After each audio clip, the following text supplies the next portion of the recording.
এজন্য সম্মানিত মুহতারাম হাজিরিন, 31st নাইট নামে কোনো উৎসব মুসলমানদের উৎসব না, বলেন ঠিক কিনা? 31st নাইট নামে কোনো উৎসব মুসলমানদের উৎসব নয়, মুসলমানদের সংস্কৃতি নয়। সকলে বলুন, চিল্লায় বলুন, ঠিক কিনা? 31st নাইট আমরা পালন করব না। 31st নাইট এটা আমাদের উৎসব না।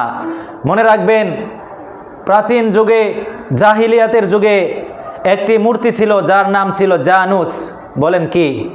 জানুস। আপনি এখন গুগলে সার্চ করেন, JANUS লিখে, জানুস লিখে সার্চ করেন, আপনি পেয়ে যাবেন জানুস মূর্তির ইতিহাস। জানুস মূর্তির ইতিহাস, জানুস মূর্তি, তারা কিভাবে জানুস মূর্তির উপাসনা করত, আপনি পেয়ে যাবেন। আপনি পেয়ে যাবেন, গুগলে সার্চ করেন।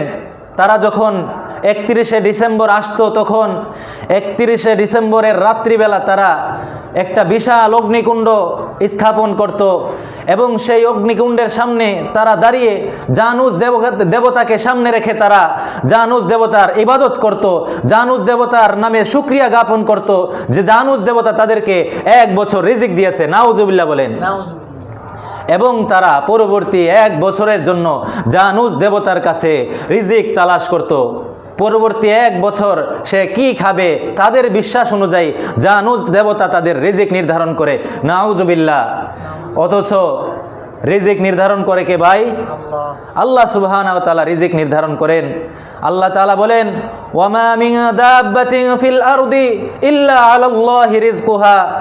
দুনিয়ার মধ্যে কোনো প্রাণী নাই এমন যে প্রাণীর রিজিকের দায়িত্ব আল্লাহর উপর নয়। দুনিয়ার মধ্যে যত প্রাণী আছে, যত কিছু আছে, মানুষ থেকে ধরে বনের পশু পাখি শুরু করে আকাশের পাখি পর্যন্ত, প্রতিটা প্রাণীর রিজিকের মালিককে বলেন ভাই? প্রতিটা প্রাণীর রিজিকের মালিক আল্লাহ। এজন্য আমাদেরকে রিজিক আল্লাহর কাছে চাইতে হবে। রিজিক আল্লাহর কাছে চাওয়া প্রয়োজন। মানুষের উপর তাওয়াক্কুল করলে, মানুষের উপর ভরসা করলে আমাদের চলবে না। মানুষ আমাদেরকে রিজিক দিতে পারবে না যদি আল্লাহ না চায়। চাকরি আমাদেরকে রিজিক দিতে পারবে না যদি আল্লাহ না চায়। ব্যবসা আমাদেরকে রিজিক দিতে পারবে না যদি আল্লাহ না চায়। আল্লাহ যদি চায়, তো গোটা দুনিয়ার সকল মানুষ যদি আমাদের রিজিক নাও দিতে চায়, আমাদের খাবার বন্ধ করে দিতে চায়, তাও আল্লাহ যদি চায়, রিজিক আসবেই আসবে। বলেন ঠিক কিনা? এজন্য সম্মানিত মুহতারাম হাজিরিন, 31st নাইট আমরা আমাদের যুবকরা উদযাপন করে, যদিও তারা জানে না, বুঝে না কি জন্য এই 31st নাইট, কি কোথা থেকে আবির্ভাব হয়েছে। মনে রাখবেন, 31st নাইট জাহিলি যুগের একটা বড় ইবাদত ছিল। আজকে আপনি মুসলমান হওয়ার পরে যদি এই 31st নাইট উদযাপন করেন, আপনি তাদের ইবাদতের সাদৃশ্যতা অবলম্বন করলেন। আল্লাহর নবী সাল্লাল্লাহু আলাইহি ওয়াসাল্লাম বলেন, মান তাশাব্বাহা বিকওমিন ফাহুয়া মিনহুম। যে জাতি যাদের অনুসরণ করে তারা মূলত তাদেরই অন্তর্ভুক্ত।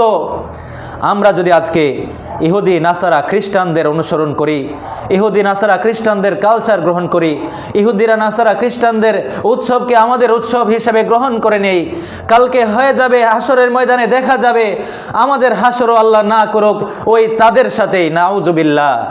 এজন্য সম্মানিত মুহতারাম হাজিরিন, আমাদের যুবকদেরকে এই 31st নাইট উৎসব উদযাপন করা থেকে বাধা দিতে হবে। বলেন ঠিক কিনা? চিল্লায় বলেন ঠিক কিনা? 31st নাইট আমাদের উৎসব নয়। ইহুদি নাসারা খ্রিস্টানরা তা পালন করবে, মুসলমানরা কখনো পালন করতে পারে না। আল্লাহ তাআলা আমাদেরকে সহি বুঝ দান করুক সকলে।